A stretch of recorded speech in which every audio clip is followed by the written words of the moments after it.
She's just the stepmother. She has no real claim. That's what they said at the funeral.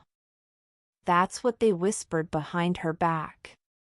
But they didn't whisper it quietly enough. Because Margaret heard every word. Margaret Weller had never asked to be anyone's mother. At 38, she married into the chaos, a widower named John with 2 teenage children in a home still echoing with memories of the woman who came before her. She tried. God, did she try? She made dinners. Paid for braces. Sat through years of icy silences and lukewarm birthdays. And she never once complained, not when they left her name off the Christmas cards, not when they called her dad's wife instead of mom. She just smiled, stepped back, and gave them everything. When John passed, it wasn't sudden. Cancer takes slowly. He spent his final days in the sunroom, where Margaret read to him each afternoon. They'd talk about everything, even the things that scared him. Like the house. They'll come for it, he had whispered. Don't let them take it from you. He had made it clear in his will. The house, the estate he built from nothing, was hers. But clarity means nothing when grief gets loud. It took them 11 minutes to interrupt the lawyer. John's daughter, Amelia, slammed her designer purse on the table. She manipulated him. She got this house because she nursed him like some Florence Nightingale. His son, Charles, said nothing, but his jaw was clenched so tight, the veins in his neck pulsed. Margaret didn't flinch. She didn't speak. She just listened. As Amelia spat venom. As Charles refused eye contact. As the lawyer quietly confirmed that, yes, John had legally signed everything over to Margaret. And then came the line that stung more than the rest. You were just the woman who showed up after our real mother died. You were a phase. Now get out of our family's life. She didn't fight. Didn't shout. She simply stood up, placed the teacup back on its saucer, and walked out of the room like a shadow they thought they could erase. She left with the deed.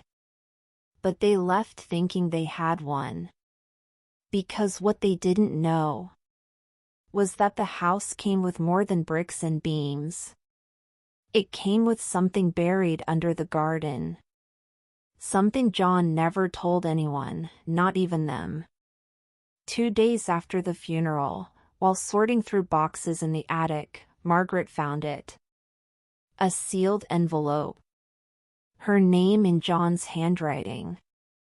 Inside, a short letter, and a small, rusted key. If you're reading this, then I'm gone. What they don't know is that the true inheritance was never the house. Look beneath the greenhouse. You always loved orchids. That's where I kept our future. Her hands trembled. For the first time in weeks, she felt something spark beneath the grief. A purpose. That night, under the full moon, Margaret went to the greenhouse. She pulled up the old wooden planks near the orchid bed, the ones John had always insisted not to touch. And there, beneath layers of dirt and stone, she found it. A locked trapdoor. With the key. She opened it. And what waited inside would not only change her life, it would make the front page of every local paper within a year. They called her just the stepmother. Tried to erase her from the family after her husband's death. But what Margaret found beneath the orchids wasn't just a secret. It was a legacy built in silence. The trapdoor creaked open with a sound that felt centuries old. Dust curled through the moonlight. The ladder beneath was steep, iron and cold. Margaret descended slowly, lantern in hand, her heart pounding like a quiet drum. What she found below wasn't a bunker or a safe room. It was a vault, small, but precise, and built by a man who planned every inch.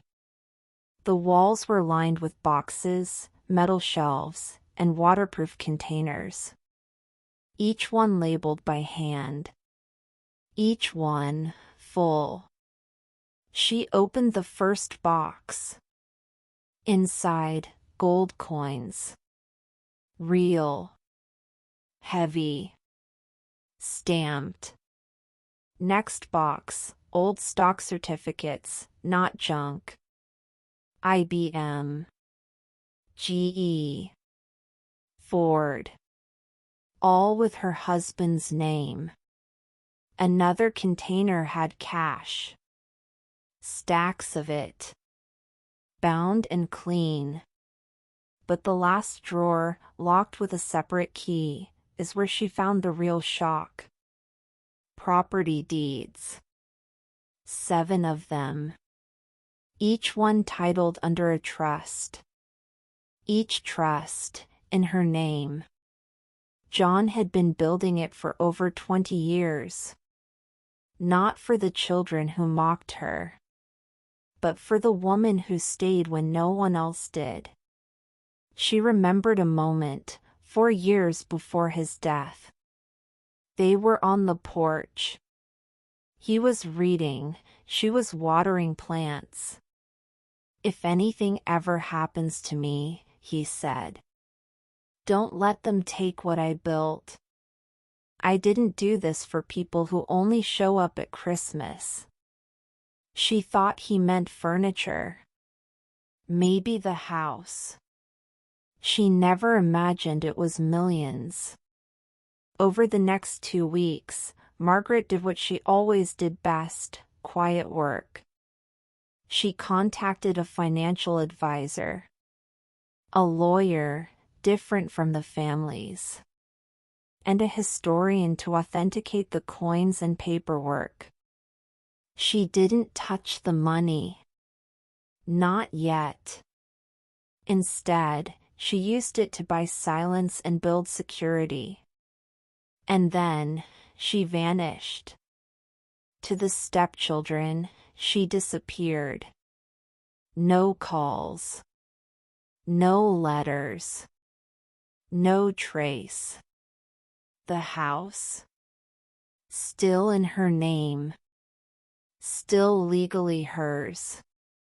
But a for sale by owner sign appeared in the garden, with no contact info listed. They drove by. Again. And again. And then they saw the news headline, the one that changed everything. Headline: Long hidden gold vault found beneath estate of late architect John Weller.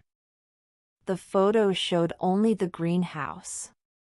Blurred in the background, a woman in a wide-brim hat, walking away. Margaret. She didn't give interviews. Didn't attend press conferences. Didn't appear in court. But her silence made more noise than they ever could. Amelia exploded. Charles hired a lawyer. They filed a lawsuit, claiming mental manipulation and undue influence. The court dismissed it. Instantly. The judge read John's will aloud, crystal clear. Every asset legally in Margaret's name. No contest. They had no case. Just regret. And by then, Margaret was already gone. She moved to Oregon. Quiet beach town. Bought a small cottage. Started a foundation, the Weller Peace Fund, for women over 50 rebuilding after loss. No interviews. No documentaries. Just quiet, powerful change. Months later, a letter arrived at Amelia's door. No return address. Inside. You called me a phase. But I was the final chapter. And I wrote the ending myself. No signature. Just a photo. Of the house. Of the greenhouse. And of orchids blooming, flawless, wild, and free. They erased her from her own family. Called her a phase. Told her to disappear. But Margaret didn't raise her voice. She raised the stakes. And now, the woman they mocked was being whispered about in every courtroom, newspaper, and boardroom in town. In Oregon, Margaret lived quietly. She owned a small cottage with sea blue shutters and a garden full of wild orchids. People in town knew her as Mrs. Gray. She smiled often, spoke little. But behind that soft smile was a mind sharper than ever, running a foundation that had already funded 12 housing grants for widows. For small business launches for women over 50. And an annual scholarship named not after John, but after her own mother, the Clara May Award. She didn't live to flaunt wealth. She lived to correct history. Amelia's divorce went public. Charles lost his corporate job in a financial scandal. For the first time, they had nothing. No inheritance. No control. And now they wanted to talk. They tracked down her foundation's address. Sent a letter, handwritten this time. We didn't understand what you meant to Dad. We see it now. Maybe we could meet. Start again? She did not reply. But she sent something. 2 small boxes. One for each. Inside each, a photo. Of John. With her. Smiling. On the porch. At peace. And a note. He chose love. I chose silence. You chose power. And now, you understand all 3. 1 year later, the Weller Peace Fund held its first formal gala. Media came. Local officials too. It was held in the rebuilt greenhouse, yes, that greenhouse, now converted into a non-profit retreat space for healing women. The audience stood as the keynote speaker was announced. No one expected the woman who walked on stage. Not reporters. Not the mayor. Not even Amelia, who sat in the back row, eyes wide with guilt. Margaret. In silver. Holding nothing but her speech. She didn't speak long. Just this. Some women break loudly. Some women break quietly. But the ones you should fear the most are the ones who rebuild silently and bloom. She smiled, walked off stage, and left before dessert was even served. After the gala, Amelia cried in the parking lot. She hadn't cried in years. Her mother had died when she was 14. And in her grief, she'd never made space for Margaret. She just filled that space with blame.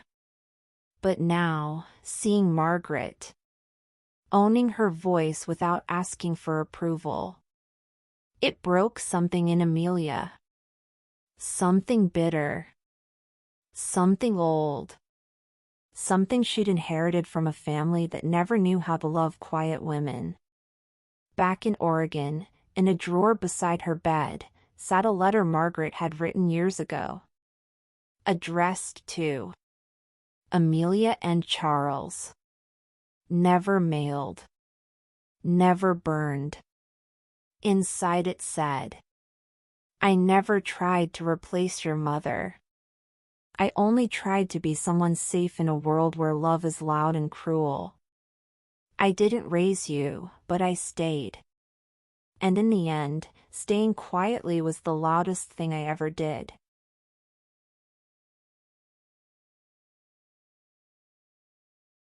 They tried to erase her. Labeled her just the stepmother. But instead of fighting for revenge, Margaret built something lasting. Not for them. Not to prove a point. But to reclaim her own name. 2 years had passed. Margaret now sat in a private room, overlooking an art auction in downtown Portland. But this wasn't about art. It was about legacy. The auction featured a new exhibit titled, Quiet Power, The Women Who Rebuilt Themselves. Front and center was a glass display case. Inside it, the original orchid box from her greenhouse. And beneath it, a plaque. In honor of Margaret Weller, the woman they overlooked until she bloomed. Charles, now sober, worked part-time as a contractor. He hadn't touched a courtroom in over a year. Amelia, no longer the woman in heels and headlines, started volunteering at a women's shelter. One afternoon, she found a flyer on a corkboard. Margaret Weller, guest speaker at Coastal Women's Center. She didn't believe it. Until she walked in and saw her. Margaret stood before a small group of women, most over 40. Widows. Divorcees. Survivors. Forgotten names.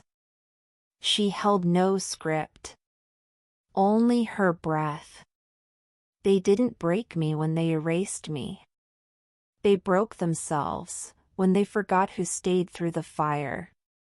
I don't want to be remembered as the woman who took their house. I want to be remembered as the woman who turned loss into love, not just for me, but for women like you. Tears didn't fall loudly, but hearts cracked open, quietly. And one of them was Amelia's. Amelia waited till everyone left. She walked up slowly. Didn't ask to be forgiven. Didn't ask for money. Didn't even hug her. Just stood there and said, You didn't owe us anything. But you gave everything. And I never said thank you. So, thank you. Margaret looked at her. Long and soft. I know, she said. And I see you now. Amelia began to cry. And this time, Margaret hugged her first. Margaret never remarried. She didn't need to. She had orchids, and peace, and the unspoken admiration of women who read her story in magazines and whispered, that could have been me. When she passed, 10 years later, in her sleep, quietly, she left behind. White heavy checkmark, a multi-million-dollar trust for women in transition. White heavy checkmark, a community center called the Glass House, built on the land where she once was erased. White heavy checkmark and a handwritten note in her will. I didn't want revenge. I wanted to be remembered, right? And now I am. The last thing we see is a small museum. Inside it, a painting of Margaret. She's not standing tall like a warrior. She's sitting calmly in a chair, holding a cup of tea. Behind her, orchids in bloom. Beside her, a soft smile. The plaque beneath it says, Margaret Weller, the woman who didn't fight to be seen. She built a life so bright. They couldn't look away. Dove.